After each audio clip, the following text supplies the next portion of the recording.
그래서 정말 면역력을 지키기 위해서는 어떻게 해야 되나요?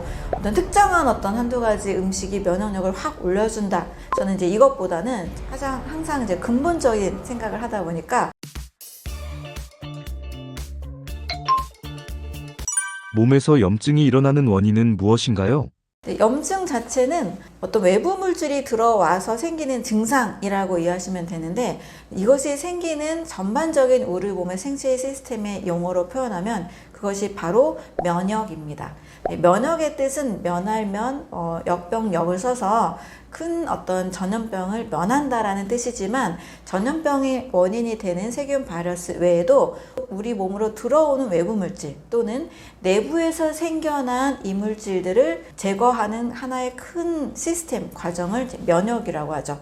우리가 면역력이 좋아야 된다, 또 면역력을 키우자 이런 표현 하잖아요. 암에 걸렸을 때는 내가 면역력이 떨어졌다 이런 이야기 표현들을 하는데, 일단 외부 내부로부터 생겨난 이물질들을 제거하는 신체 방어 시스템을 면역이라 할 수 있습니다. 이 면역의 결과 생겨나는 증상이 바로 염증인 거죠. 한마디로 이제 전쟁터에서 이제 아군과 적군이 전쟁을 치르게 되죠. 이 전쟁을 전체 치르는 과정을 면역이라고 할 수 있고요. 전쟁을 치르는 그 과정 중에 폭격이 이루어지고 사람이 죽고 그 부분이 뜨거워지고 하는 증상이 생기죠. 이것을 염증이라고 할 수 있습니다. 그래서 면역의 결과 염증이 생겨난다, 이렇게 이해하실 수 있습니다. 네, 염증의 형태도 상당히 다양합니다. 일단 염증은 쉽게 생각하면은 이제 우리가 눈으로 관찰할 수 있는 염증이 있고, 또 그 눈으로 관찰이 되지 않은 몸속에서 일어나는 염증, 크게는 그렇게 보여지는 염증과 잘 보여지지 않는 염증으로 나눠볼 수 있습니다. 가장 쉽게 우리가 관찰할 수 있는 염증은 상처 났을 때, 그리고 여드름 같은 거 났을 때 고름이 생기잖아요.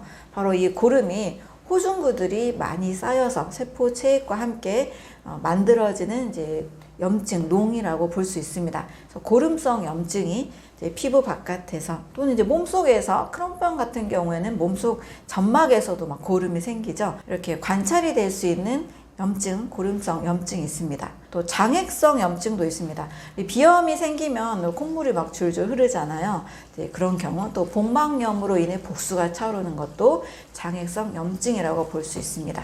궤양성 염증 같은 경우도 있는데요. 몸속 점막 쪽에서 상피에 염증이 일어나서 조직이 괴사가 되고, 그 조직이 파고 들어가서 조직 아래쪽 하층이 드러나게 되는 경우 궤양성 염증이라고 합니다. 그러니까 위궤양, 그리고 궤양성 대장염, 이런 질병들이 있죠. 점막 쪽에서 몸 속에서 일어날 수 있는 염증이고, 이런 것들도 육안으로 관찰이 될 수가 있습니다. 그런데 또 보이지 않는 염증들이 있어요. 병원에서 혈액 검사를 받으면 CRP라고 해서 염증 수치를 계산하는 그런 것들을 이제 검사를 받게 됩니다. 몸 속에서, 세포 수준에서 또 혈액 수준에서 몸속에서 일어나는 다양한 염증들이 일어나고 있다는 것을 수치화 시켰다라고 볼 수 있는데, 이런 것들은 사실 눈으로, 육안으로는 검사 장비를 통해서도 잘 관찰이 되지는 않죠. 그래서 몸속에서 보이지 않는 이런 염증들이 있고, 또 피부나 또 이제 점막 쪽에서 보여지는 그런 염증들이 있다, 이렇게 이해하실 수 있습니다. 각종 염증 막아내는 우리 몸에 면역기관이 있나요? 사실 우리 온몸이 면역기관이다라고 할 수 있습니다. 면역하면 왠지 흉선, 비장, 또 림프절, 그리고 장의 면역력, 이 정도만 생각하기 쉬운데요. 머리부터 발끝까지 우리 몸은 온몸이 면역기관이라고 할 수 있을 만큼 굉장한 방어 시스템을 갖고 있습니다. 이제 피부도 면역기관이거든요. 피부도 상처가 나거나 또 피부가 너무 얇아서 쉽게 피부 장벽이 얇은 분들 계시는데, 그럴 경우에는 세균 바이러스 침투도 상당히 많이 잘 되게 되는 거죠. 그리고 이제 눈도 눈물이 흐르고 또 눈곱이 생기고 하잖아요. 이것들도 이물질들이 잘 들어오지 않도록 생겨나는 하나의 방어 시스템이 될 수 있습니다. 또 코에도 코털이 있고 또 콧물도 나고 코딱지도 생기잖아요. 이것도 코에 있는 코털들, 또 콧물을 통해서 이물질을 계속 방어하고 내보내는 과정이라고 할 수 있습니다. 또 소화기관도 보면, 제가 침도 굉장한 면역기관이 될 수 있는 하나의 큰 살균제다, 항생제 비슷하게 말씀을 드리는데, 침부터 해서 모든 소화 효소들이 굉장히 강력한 살균 효과들이 있고 또 이물질, 세균들을 죽이고 또 해결하는 그런 능력들을 가지고 있습니다. 또 호흡을 통해서도 기관지에도 이 기관지 섬모들이 있고 또 폐도 굉장한 그 폐포들이 있어서 계속 이물질이 생기고 나쁜 것들이 들어오면 이것을 자꾸 내보내려고 하죠. 예를 들면 감기 걸렸을 때 가래가 나오잖아요. 이 가래가 나오는 것도 나쁜 게 나온다, 무조건 나쁘다 라고만 보기는 어렵습니다. 장기화가 되면 정말 문제가 되지만 가래를 통해서 세균 바이러스들이 내 폐 속에 들어오는 것들을 우리 몸의 면역세포들이 싸워서 내보내는 찌꺼기거든요. 호흡기도 우리 몸의 전체 면역기관이라고 볼 수 있습니다. 비뇨 생식기도 마찬가지예요. 이쪽에서 나오는 어떤 분비물들 또 적절한 이제 pH, 산염기 농도들이 어떻게든 세균과 바이러스가 침입하지 않도록 우리 몸을 지켜주고 있습니다. 그리고 많은 사람들이 알고 있는 실제 이제 림프절이나 림프 기관들, 아까 말씀드렸던 편도, 흉선, 비장 이런 조직들, 또 300개가 넘는 이제 림프절들이 온몸에 이제 면역 세포들이 훈련되기도 하고 성장 성숙되기도 하고 전쟁터에서 만난 많은 이제 이물질들을 가지고 와서 제거하는 역할들을 합니다. 자, 이제 그 중에서 가장 정말 핵심적인 또 면역기관이다라고 할 수 있는 게 바로 골수입니다. 이제 뼛속에 있는 이제 본메로라고 해서 뼛속에 있는 물질이 있죠. 이 골수에서부터 적혈구도 생산하지만 이제 백혈구도 함께 생산을 하죠. 백혈구 이제 면역세포라고 하는데 백혈구에 뭐 과립구나 단입구, 림프구 다양한 이 면역세포들이 골수에서 만들어집니다. 그래서 정말 면역력을 지키기 위해서는 어떻게 해야 되나요? 뭐 어떤 특정한 어떤 한두 가지 음식이 면역력을 확 올려준다.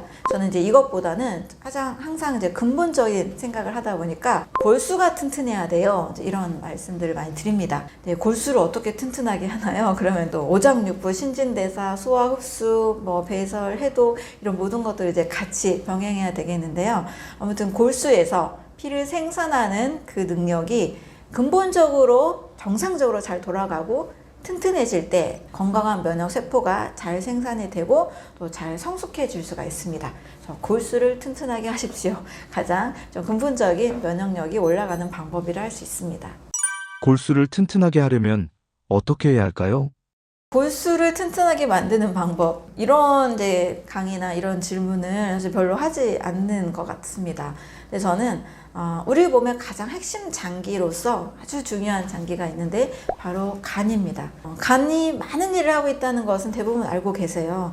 근데 좀 더 구체적으로 말씀을 드리면, 자, 골수가 튼튼하게 하려면 일단 우리 몸에서 뭔가 생산이 잘 돼야 됩니다. 적혈구가 4개월이면 한번 다 만들어지잖아요. 또 온몸, 뭐 백혈구를 포함한 온몸의 세포가 1년이면 또 한번 다 만들어집니다. 뼈는 제외하고요. 자, 이렇게 몸이 계속 뭔가를 만들어내야 됩니다. 이 세상에서도 뭔가 만드는 곳, 공장이라는 곳이 있는데 이 공장에도 재료가 충분해야 생산품을 잘 만들잖아요. 재료 원료 수급이 안 되면 뭔가 제품이 잘 만들어지지 않습니다. 마찬가지로 원료가 충분하게 잘 공급이 돼야 되는데 바로 이 원료 수급의 가장 핵심적인 장기가 간입니다. 간에서는 뭐 500가지의 일을 한다라는 표현을 하는데 이 500가지 많은 일들 중에 우리가 식사한 탄수화물, 단백질, 지방, 비타민, 미네랄, 각종 영양소들을 가지고 우리 온몸에 필요한 재료들을 생산합니다. 제가 골수가 튼튼해야 됩니다 라고 말씀드렸는데 바로 이 피를 잘 생산하게 하려면 바로 간이 튼튼해야 됩니다. 간에 문제가 생긴 분들, 간 경화나 간에 염증이 심하다거나 간에 특정한 간암이 있다거나 문제가 있는 분들이 일단 조혈 작용이 잘 되지 않습니다. 또 피를 토하는 일도 일어나게 되는데요. 바로 간 기능에서 조혈 작용을 담당하기 때문입니다. 우리가 간하면 뭐 피로 오는 간 때문이야 이 정도만 알고 있는데 가장 더 근본적으로 우리 온몸의 재료들을 생산하는 거대한 공장이다. 그래서 면역세포 또 조혈 작용을 담당하는 것도 가장 집중적으로 간이라고 할 수가 있습니다. 그래서 간이 튼튼할 때 피와 또 면역세포들 조혈 작용을 활발하게 되기 때문에 간을 튼튼하게 만드는 방법이 바로 근본적으로 골수 또 면역력을 올리는 방법이라고 할 수 있습니다.